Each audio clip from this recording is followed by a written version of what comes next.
Bienvenue à On mise sur les différences. Mon nom est Francis Levin-Croteau et je suis votre animateur au cours de cette saison.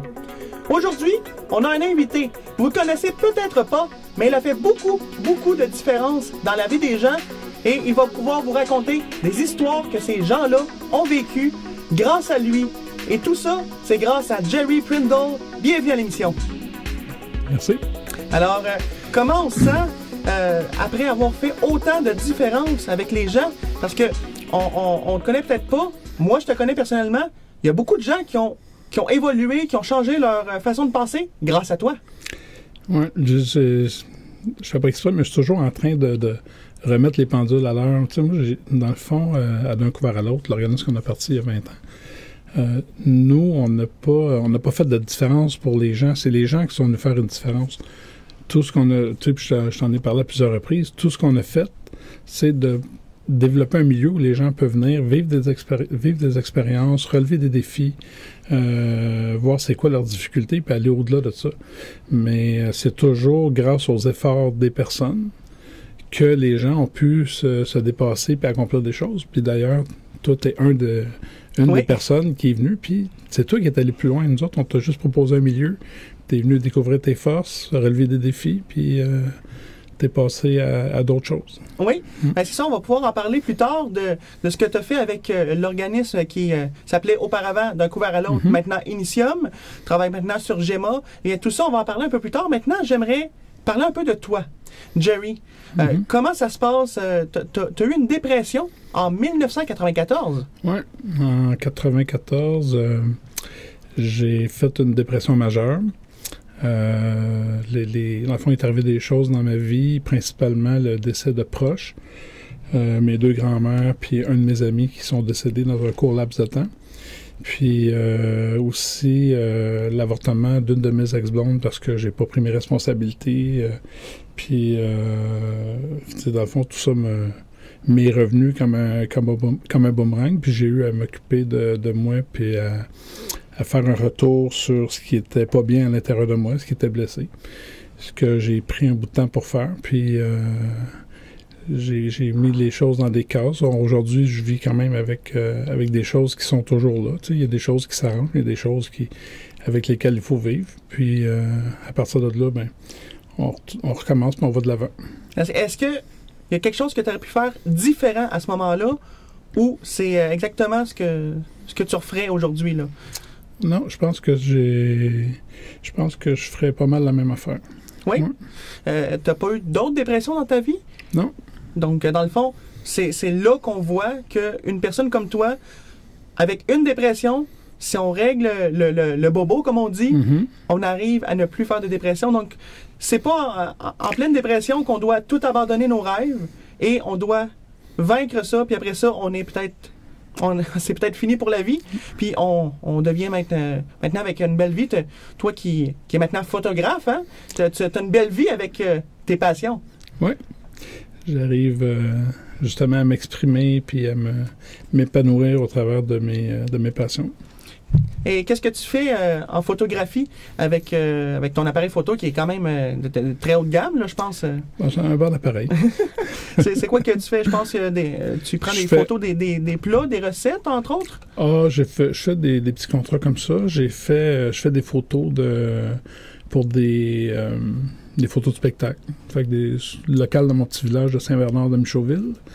Ou aussi, j'en fais pour un journal qui s'appelle Arts and Opinion. C'est un journal culturel, fait que je prends des photos, entre autres cette année, le Festival de Jazz, le Festival des Nuits d'Afrique. Je l'avais fait précédemment aussi pour le Festival des Nuits d'Afrique. Fait que je me considère, c'est un travail bénévole, mais je me considère bien chanceux de pouvoir être sur le devant du stage, sur le stage, puis prendre des photos des artistes, là. Oui. Et je vois aussi dans mon texte que tu aimes les oiseaux. Tu prends beaucoup de photos d'oiseaux, je pense. Pas tant de photos, mais ça fait un bout de temps que j'observe des oiseaux. Ouais. Okay. Qu'est-ce que tu observes des oiseaux? Qu'est-ce que tu aimes des oiseaux? Écoute, c'est la nature, c'est la diversité dans différents milieux, tu sais, en milieu aquatique ou en milieu chez nous. J'habite dans un petit village, on est 600 habitants. Fait que C'est la nature, les chants d'oiseaux, le calme. C'est ça, dans le fond, toi, est-ce que c'est plus pour la photo ou vraiment parce que c'est un environnement que t'aimes être, donc t'en profites pour faire la photo? Ouais, c'est plus ça. Donc, dans le fond, l'environnement fait la différence. Exactement. Donc, un petit conseil à la maison, si jamais vous voulez faire une différence, peut-être juste changer d'environnement et faire le même travail peut simplement augmenter votre plaisir et continuer à vivre une belle vie. Hein? C'est ce qu'il y a à retenir de ça. Et j'ai vu que tu es reconnu pour être quelqu'un qui marche souvent les pieds nus. Ça se peut-tu, ça? C'est bien possible, c'est bien possible. Pourquoi marcher les pieds nus? Je sais pas, je suis plus grandé, mais souvent, tu sais, moi je me le permets, mais souvent il y a des gens qui me croisent puis qui disent « Ah, moi aussi, je suis toujours nu pieds chez nous. » Fait que moi, je me permets de le faire parce que j'ai le goût de le faire. Il y a peut-être des personnes qui se le permettent moins, mais ouais, c'est ça, je suis pas tout seul à aimer ça. Parce que j'ai demandé à mon équipe technique, ma grande équipe technique, puis ils ont fait des petites recherches, puis quand j'ai vu ça, j'ai fait, il faut que je parle de ces pieds nus, ça n'a pas de sens, il faut qu'on en parle. Tu es aussi capable de suivre 2 conversations en même temps, mais comment fais-tu? TDAH, je dirais. Ah oui? Oui. Donc, le TDAH fait une différence dans ta vie? Je pense que oui. En tout cas, c'est ça que ma blonde m'a dit. Mais je suis pas sûr que c'est toujours positif. Non, mais parlons de ton positif. Là, ton TDAH, déjà, c'est positif que tu puisses faire 2 conversations en même temps. Est-ce que tu as d'autres points positifs que tu vois du TDAH que tu as en ce moment? Bien, entre autres, quand j'étais d'un couvert à l'autre, oui. J'étais capable de taper à l'ordi, jaser avec toi en même temps. Puis c'est le fun parce que les gens qui étaient d'un couvert à l'autre n'ont pas nécessairement besoin d'un contact visuel pendant qu'on parle. Fait que, puis je sais que ça peut avoir de l'air comme irrespectueux, mais c'est comme ça que j'arrive à me concentrer puis en tout cas en échapper moins, je dirais. Ouais. Effectivement, c'est la bonne chose. Parlons maintenant de ta famille. Comment ça va avec la famille? Est-ce que tu as vécu des aventures ou quelque chose qui devrait être intéressant à discuter? Ah, ben, c'est pour ma blonde puis moi, ben, oui, la famille, je pense que c'est la base de nos valeurs. C'est ce qui reflète probablement dans notre travail d'un couvert à l'autre. Mais on a 7 enfants. Les fins de semaine sont souvent dédiées à la famille. Fait qu'on se ramasse 7 enfants, 8 petits-enfants avec les conjoints. Fait que souvent, on a des fins de semaine à 15, 20, 25, 30 personnes, des brunchs, des soupers, des dîners. Ouais. C'est un peu là que je voulais en venir avec tout cet horaire-là, la famille. Tu prends de la photo, tu prends le temps de faire beaucoup de choses dans la vie. Comment arrives-tu à faire toutes ces choses-là? T'aimes ça être occupé? Oui, j'ai pas besoin de beaucoup de sommeil. Non, c'est ça. Pourquoi t'as pas besoin d'autant de sommeil? C'est parce que tu récupères vite ou parce que t'as pas le temps de dormir? Non, d'après moi, j'ai besoin de dormir 4-5 heures par nuit. Puis, oui? Ça me fait du moins. Pas plus? Non, sinon je me réveille. Puis, donc, toi, c'est bénéfique de dormir moins longtemps, mais je dors ce que j'ai de besoin. Ah, OK. Mais c'est ça. Chaque personne n'est pas obligée de suivre, par exemple, un horaire de... On dort 8 heures minimum, maximum par nuit. Chaque personne a un niveau de sommeil différent. Si on a besoin de dormir moins longtemps, on dort moins longtemps. Si on a besoin de dormir plus longtemps, on dort plus longtemps. On suit notre rythme, simplement. On peut dire ça comme ça, Jerry? Oui. Donc, merci un peu. Mais si on partait, tu sais, parce que les gens avec qui je travaille, il y a des personnes qui dorment beaucoup, puis il y a des personnes qui dorment moins. Mais fait que c'est pas juste d'obéir à ton cycle, mais aussi des fois, il faut être un peu attentif à ce qu'on vit. Puis moi, ben, tu sais, je travaille beaucoup avec des personnes qui ont un trouble de schizophrénie. Oui. Fait que des fois, le sommeil, ça peut demander des ajustements de médicaments. Fait que c'est pas juste à dire, prends le sommeil que tu as besoin. Des fois, ça prend un petit peu de recul pour faire des ajustements, puis en profiter au maximum. Puis, donc, justement, après la pause, tu vas pouvoir nous parler de ce qu'est la schizophrénie, des expériences que tu as vécues avec des personnes que tu as côtoyées avec l'Initium, autrement appelé d'un couvert à l'autre. Donc, on va pouvoir en savoir plus tout de suite après la pause.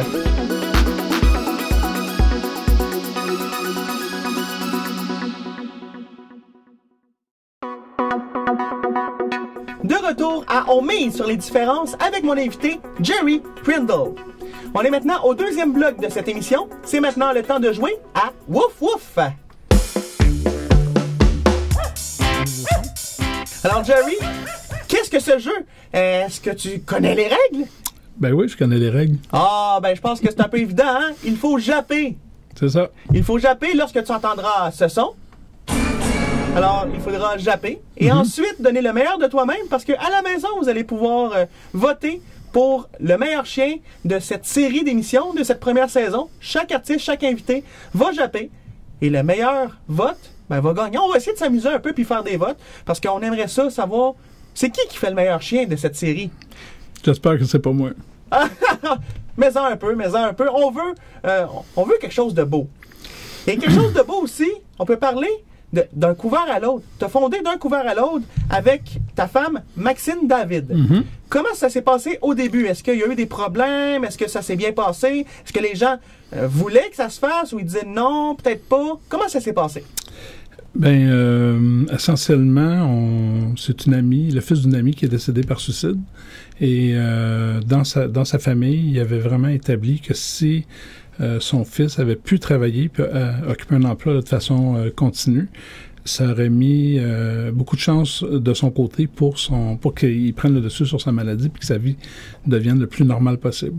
Alors, Maxime et moi, on connaissait rien de la schizophrénie. On est allé visiter les groupes d'intervention qui sont à l'hôpital Pierre-Boucher et Charlemagne. Et aussi au CEMO, c'est un organisme à Longueuil là, qui aide les gens avec des limitations à se trouver un emploi. Et les commentaires qu'on a eus, c'était pas, ça s'enlignait pas comme si c'était pour se passer bien facilement.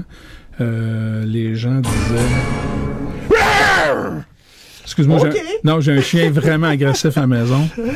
Bravo, j'ai demandé aux gens qui viennent en studio de me surprendre. C'est réussi. Attends tantôt. On peut continuer. Okay. Et fait, quand on est allé comme ça, puis qu'on a décidé de lancer l'organisme quand même, mais rapidement, les intervenants des CIM-CIV, qui sont les groupes d'intervention de Pierre-Boucher-Charlemagne, ont pu voir que les gens étaient capables de faire des grandes choses, de s'accomplir au travers du travail. Puis c'était normal que au début, les intervenants ne le sachent pas, parce qu'ils travaillent avec des personnes qui sont dans des creux de la maladie. Et à ce moment-là, je pense qu'il n'existait pas tellement parce qu'on parle d'organisme, en fait, d'un coup vers l'autre, c'est une entreprise d'économie sociale. Donc, il n'y avait pas vraiment d'entreprise d'économie sociale qui travaillait essentiellement avec des personnes touchées par une schizophrénie. Fait que là, les gens ont commencé à travailler, puis assez rapidement, une petite mouche, assez rapidement, on se fait distraire par une mouche C'est un chien, ça? Oui, c'est mon chien à 2h du matin qui veut jouer au frisbee. Il s'appelle Akina, il est plus endurable. Mais c'est-tu toi qui as engagé une mouche pour me distraire? On sait que je suis une personne autiste. Je suis facilement distrait avec mon TDAH. Toi aussi, t'en as un. C'est toi qui as engagé la mouche? Non, mais ça m'amène à parler d'un coup à l'autre. On a une activité qui est un jeu de rôle. Et c'est aussi un peu au début, les intervenants des hôpitaux disaient, on sait quoi cette affaire-là, Dungeons and Dragons, avec nos gens qui ont des problèmes de santé mentale. Et puis, fait que finalement, ça a duré, ça fait quasiment 10 ans que ça dure. Il y a toujours un ou deux groupes qui participent à cette animation-là. Et c'est une belle opportunité pour des gens qui sont très timides ou qui n'ont pas beaucoup de capacité de socialisation. Fait que quand tu es dans le jeu de rôle, ben tu peux avoir le rôle d'un ogre, tu peux avoir le rôle d'un lutin. Puis pour certaines personnes, c'est peut-être un petit peu plus facile de communiquer puis de ne pas avoir peur du jugement. Puis la mouche me rappelait ça parce que mon dernier personnage devait manger les mouches quand il y en avait qui passaient. Mais oui, c'est le fun pour toi de participer à un jeu de rôle. Et justement, les personnes qui organisent les jeux de rôle à Initium, écoute, ils aiment ça. Ils sont là depuis des années. Et c'est un peu grâce à toi, en ayant fondé d'un couvert à l'autre, tu as réussi à créer quelque chose qui reste année après année. Je veux pas être fatigant avec le grâce à toi. C'est parce que quand on dit ça, c'est comme on enlève le focus sur toutes les réalisations que les gens ont faites. Le jeu de rôle, c'était une idée de Daniel. Et moi, j'ai juste ouvert le milieu en disant oui, ça serait une bonne idée. Puis vas-y, prépare tes animations, puis rassemble un groupe. Et puis Daniel, avec sa grande qualité de patience, d'ouverture aux gens, il est arrivé à amener ça de main de maître là, depuis 10 ans. Puis ça a été une plateforme extraordinaire pour que des gens s'intègrent à la communauté d'un couvert à l'autre. Fait que c'est pour ça que c'est important de nommer à quel point les gens s'accomplissent au travers de ça. Puis nous, Maxime tout le monde, on a juste proposé un milieu. C'est comme un jardin, puis les gens viennent faire le petit patch de ce qu'ils ont le goût de faire pousser. Puis c'est ça qui fait la différence. C'est eux, c'est les gens qui viennent avec leurs efforts. C'est eux qui font leur différence. Et on peut justement parler des gens qui viennent faire les différences lorsqu'ils fréquentent, par exemple, Initium, une entreprise de Longueuil que tu as fondée, qui s'appelait D'un couvert à l'autre, qu'on disait. On peut parler de Daniel. Daniel, qui est aussi en régie ici, qui s'occupe de cette émission. Comment tu l'as connu, Daniel? Il était comment à ce moment-là? Il a évolué? Daniel est arrivé, puis il y avait quand même comme certaines limitations. Je pense que il était chez eux, de ce que je me rappelle. Dan, tu me reviendras, mais il était chez eux depuis un bout de temps, puis à être plus comme en retrait. Fait que de venir d'un couvert à l'autre, ça lui a permis il y a d'énormes habiletés sociales, mais surtout, moi, Daniel, ce qui m'a toujours fasciné, c'est sa patience puis son accueil des gens qui viennent. Lui, ça ne dérange pas d'expliquer le jeu de rôle 25 fois à une même personne. Fait que Daniel, il peut venir d'un couvert à l'autre et y aller avec ses intérêts, parce que c'est quelque chose qui roulait depuis des années, là, de participer à des jeux de rôle. Fait qu'il a pu mettre son talent théâtral à disposition des gens. Puis c'est une des activités qui a bien marché, puis il y a beaucoup de personnes qui ont pu en profiter. Puis c'est grâce au travail de Daniel. Ben oui, effectivement, Daniel qui fait un excellent travail. Et après la pause, on va avoir la chance de parler avec, justement, on va continuer avec Jerry pour parler de plusieurs autres expériences, de plusieurs autres histoires de personnes qui ont fréquenté d'un couvert à l'autre. Et tout ça, ce sera tout de suite après la pause.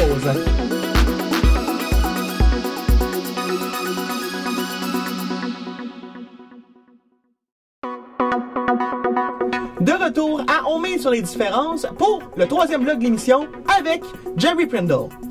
C'est maintenant le temps de jouer à un autre jeu. Vous le connaissez. On joue maintenant à Miaou Miaou. Alors c'est simple, le but du jeu, c'est de faire comme tantôt, mais au lieu de japper, on fait un miaulement. Et ce sera après ce son. Quand tu entendras ce son, tu vas arrêter de parler, miauler, et justement, à la maison, ce sera le temps de voter. Le lien apparaît au bas de l'écran.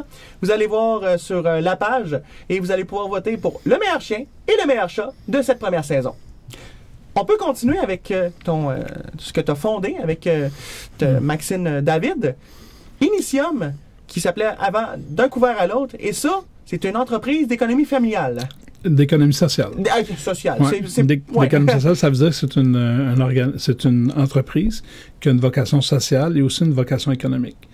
Donc, quand on est parti d'un couvert à l'autre, c'était une petite imprimerie. Et on s'est démarqué, je ne sais pas, je l'ai dit tantôt, mais en faisant des carnets de bord pour les garderies, les CPE du Québec.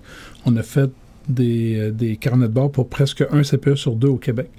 Et initialement, les gens qui n'étaient pas supposés être capables de travailler puis d'être bien dans leur travail, finalement, rendu en 2009-2012, on avait 6 employés dans l'imprimerie qui étaient capables de sortir 3 500 carnets de bord par semaine, en plus de d'autres travaux.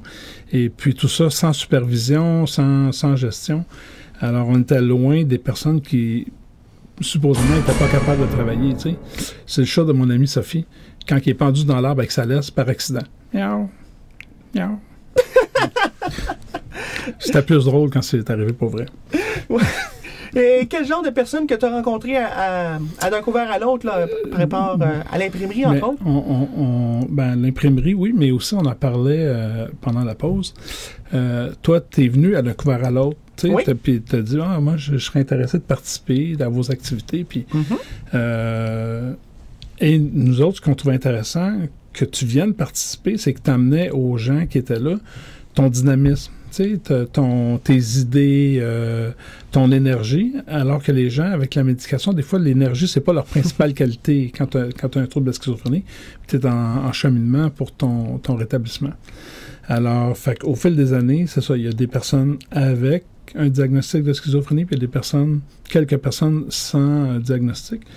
Mais essentiellement, on s'en fout du diagnostic parce que c'est pas sur le diagnostic qu'il faut faire le focus. Il faut faire le focus sur quelles sont tes difficultés, puis qu'est-ce que tu dois travailler, qu'est-ce que tu dois améliorer pour que tu puisses surpasser tes difficultés puis t'accomplir. Et tantôt, en tout cas, je suis encore là pendant la pause. Peut-être pas, je suis pas obligé de dire ça, mais... Ben oui, on peut en parler. On était en pause pendant, quoi, à peu près 2 à 3 minutes, là. Ouais. On en a parlé des choses. Oui, mais l'important, c'est quand tu es chez toi puis tu as l'impression qu'il n'y a plus rien qui fonctionne, tu as quand même un rôle à jouer auprès de la société. Tu sais, tu as des organismes, tu as des personnes qui sont là pour t'aider. Ça peut être ta famille. Des fois, ta famille n'est pas équipée pour t'aider. Ça peut être un ami, ça peut être quelqu'un dans la communauté. Le chat Sophie, même si son chien l'attaque, c'est un ragdoll, il n'a aucune idée du danger, fait qu'il ne miaule pas, il fait juste subir. Fait que je subis. Je sais que c'est pas bon pour l'audio, mais... C'est bon, au moins on est au courant qu'est-ce que t'as fait. Oui. Et je me suis perdu avec ton chat, là. Ben, miaou. Qu'est-ce qu'on dit?